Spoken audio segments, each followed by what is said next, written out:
नमस्कार, बहुत स्वागत है आपका। आप देख रहे हैं ग्रैंड धर्मा सन्मान। शिव पुराण के अनुसार भगवान शिव श्रावण के महीने में पृथ्वी लोक पर आते हैं और श्रावण मास के अधिष्ठाता भी शिव हैं। इस माह में भगवान शिव की सामान्य पूजा करने पर भी आपको अक्षय पुण्य की प्राप्ति होती है। वैसे तो भगवान का आशीर्वाद पाने के लिए भक्त बेलपत्र जरूर अर्पित करते हैं, लेकिन अगर आप एक दीपक भी जला देते हैं तो आपकी समस्त मनोकामनाएं पूर्ण हो जाती है।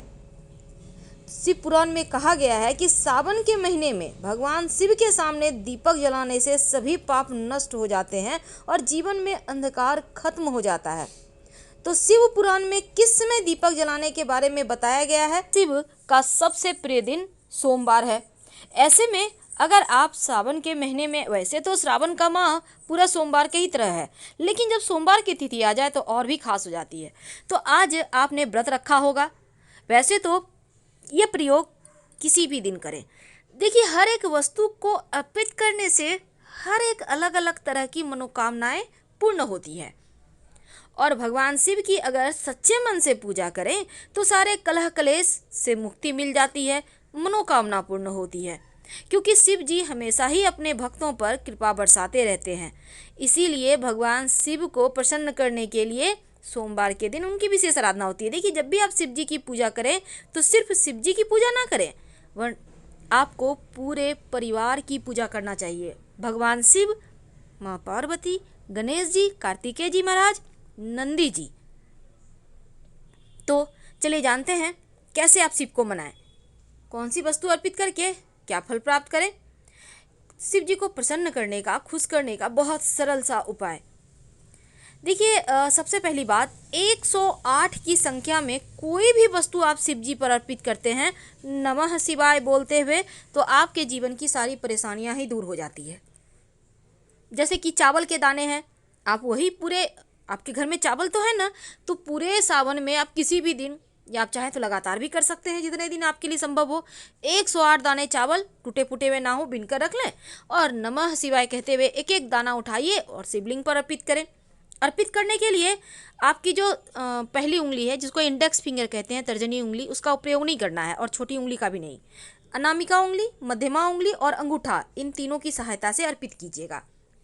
हर एक वस्तु को अर्पित करने के समय नमः शिवाय।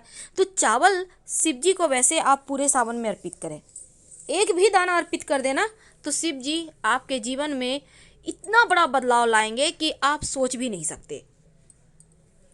घर में किसी भी तरह की परेशानी है तो आप शिव जी को, जो सरसों होता है ना, सरसों का पुष्प, 108 सरसों का पुष्प लाकर भी शिव जी को अर्पित कर सकते हैं, बस बिल्कुल वही तरीके से। तो वैसे तो बेलपत्र भी अर्पित कर सकते हैं, लेकिन आज हम कुछ खास बताएंगे। देखिए, जब भी आप शिव जी की पूजा करेंगे तो नंदी जी को कान में अपनी मनोकामना जरूर कहिएगा, नहीं तो भला आपकी मनोकामना शिव जी तक कौन पहुंचाएगा। तो वो 10 खास वस्तु कौन सी है जो शिव जी को सबसे प्रिय है, जो अर्पित करके आप अपने जीवन के हर कष्ट को दूर कर सकते हैं। देखिए, अगर आपको लगता है कि आप थोड़े से रूखे हो गए हैं, प्रेम कम है आप में थोड़ा सा, तब यहाँ पर आप शिव जी को सिर्फ 1 लोटा जल से अभिषेक करें। लेकिन अगर पितृदोष हो जीवन में, तब आप जल में कुसा घास डालकर अर्पित करें। अगर आप चाहते हैं कि आपका तेज बढ़े, जीवन में शुक्र मजबूत हो जाए, सुख समृद्धि संपत्ति आए, आपका वैवाहिक जीवन अच्छा रहे, तब आप केसर की पंखुड़ी, आप चाहें तो जल में भी 1-2 पंखुड़ी डालकर शिवलिंग पर अर्पित कर सकते हैं। ऐसा करने से जीवन में खुशियाँ आती है, आपका शुक्र बेहतर होता है, पारिवारिक जीवन उत्तम होता है। तो ये महा उपाय है। आप जैसे भी पूजा करें, लेकिन एक बार इस तरीके से उपाय कर लेंगे तो जीवन के कष्ट दूर हो जाएंगे। अगर आप जल में चीनी डालकर अर्पित करते हैं तो जीवन में सुख समृद्धि बढ़ता है। ऐसा करने से आपके जीवन की जो गरीबी है, जो परेशानी है, जो दरिद्रता है, जो दुख है, जो तकलीफ है, वो चली जाती है और घर में सिर्फ खुशियाँ आती है। तो शक्कर आप ऐसे भी चढ़ा सकते हैं, नहीं तो जल में डालकर आप गुड़ है, शक्कर है, गन्ने का रस है, सब शक्कर में ही आता है, मीठी चीज़ है ना, आप उसको डालकर चढ़ा दें।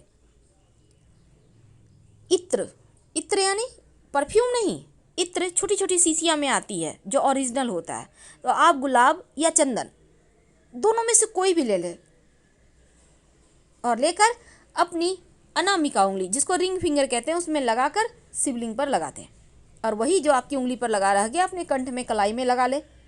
अगर आप इत्र शिवलिंग पर अर्पित करते हैं तो आपके जो विचार हैं पवित्र होते हैं, आप गलत कार्य नहीं करते और भूल कर भी आपसे कोई गलती नहीं होती। हमेशा शिव जी आपको राह दिखाते हैं।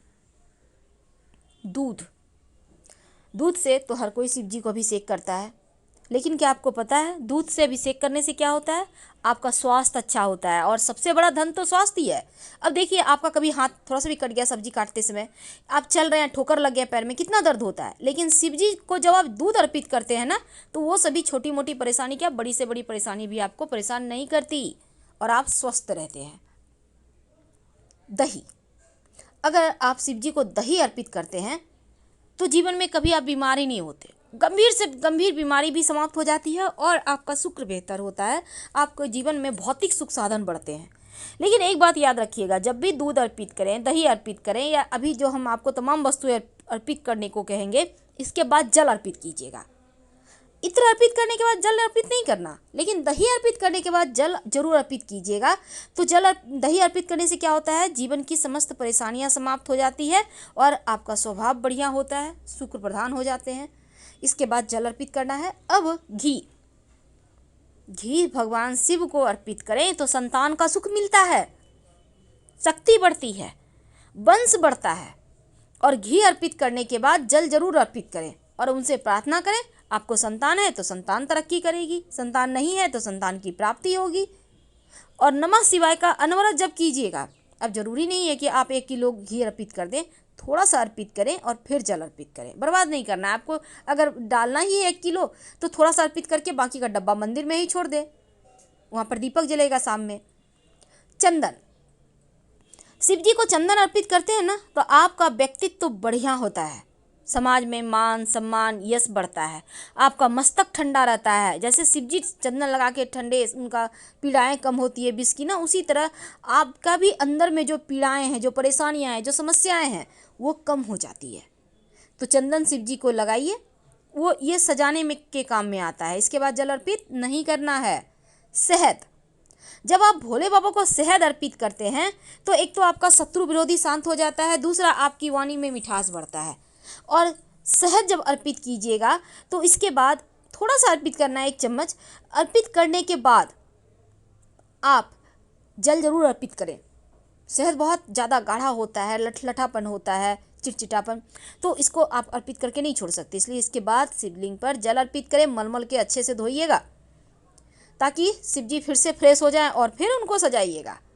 तो शहद चढ़ाने से शत्रु शांत हो जाते हैं और आपकी वाणी में भी मीठापन आता है।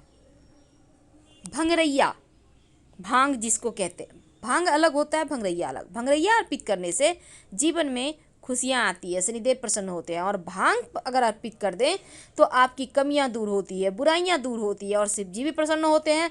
और शाम के समय शिव जी के मंदिर में, जो भी मंदिर है पास में, जाकर एक दिया जरूर जला दीजिएगा। दीपक घी का होगा, तेल का भी जला सकते हैं, उसमें 2 लौंग डाल दीजिएगा आप अपनी मनोकामना कहते हुए, और दीपक के नीचे कोई पत्ता या दोना जरूर रख दें या फूलों की पंखुड़ी रख दें। डायरेक्ट जमीन पर दीपक मत रखिएगा, वरना आपको पूजा का फल नहीं मिलेगा। तो शिव पुराण के अनुसार श्रावण माह में हर रोज रात के समय भगवान शिव के सामने दीपक जलाना चाहिए। दीपक को हमेशा आप 8 या 12 मुखी ही जलाएं। अगर आप 8 या 12 मुखी दीपक नहीं जला सकते हैं तो कोई बात नहीं, आप एक मिट्टी का दिया ले लें या फिर आटे का भी दिया आप बना सकते हैं, गेहूं के आटे का।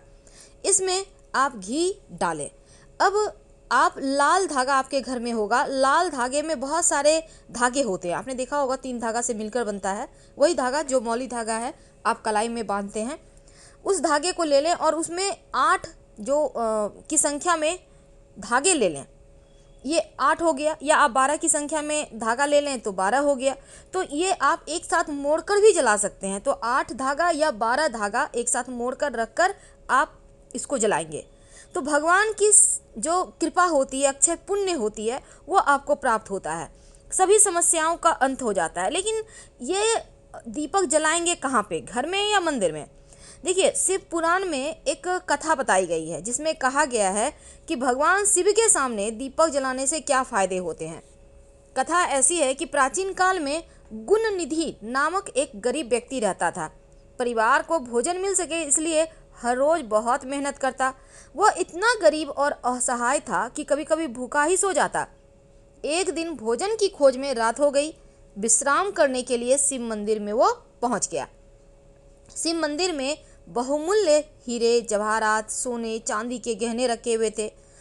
भूख से बेहाल गुण निधि इन गहनों को चुराना चाहता था, तो मंदिर में पहुंचते ही वहां रखा दिया बुझ गया, जिससे मंदिर में बहुत अंधेरा हो गया। अब गुण निधि ने दीपक जलाने की बहुत कोशिश की, लेकिन उसकी सभी कोशिशें नाकाम हो गई।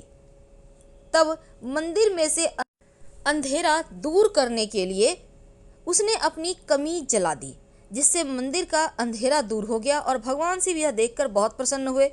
उन्होंने गुण निधि की गरीबी को दूर करने की और अगले जन्म में देवताओं के कोषाध्यक्ष कुबेर के रूप में जन्म लेने का आशीर्वाद दिया। तो कुबेर धन के देवता नहीं होते, अगर वह धन के रखवाले होते हैं। कथा कहती है कि भगवान शिव जितनी जल्दी प्रसन्न हो जाते हैं, इसीलिए उनको भोलेनाथ कहा जाता है। तो श्रावण माह में अगर आप सच्चे मन से एक दिया भी आप उनके मंदिर में जाकर जला दें, आप पास की किसी भी मंदिर में जला सकते हैं। अगर किसी दिन ना जा पाए, अपने घर में ही पूजा स्थान पर जला दें, तो आपकी समस्त मनोकामना पूर्ण हो जाती है। पर दीपक में जैसा हमने कहा 8 या 12 बाती ही रखिएगा। इसलिए हमने कहा अगर आप लाल धागे की बाती नहीं बना पा रहे, तब रुई की पतली पतली 8 या 12 बाती बनाकर एक साथ मिला लें उसको और फिर जला दें। हम आपसे विदा लेते हैं। जानकारी अच्छी लगे तब लाइक कर सब्सक्राइब करें। धन्यवाद।